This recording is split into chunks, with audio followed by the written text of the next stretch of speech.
विश्रांतीनंतर वळूया पुढल्या बातम्यांकडे। महायुतीमध्ये बंडखोरी शमवण्याकरता हालचालींना वेग आलाय।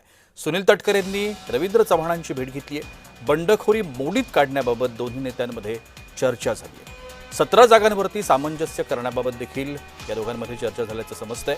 दळवींबाबत मात्र योग्य मार्ग निघेल असा विश्वास या दोघांना वाटतोय। चव्हाणांच्या भेटीनंतर तटकरेंनी या संदर्भातला विश्वास व्यक्त केला।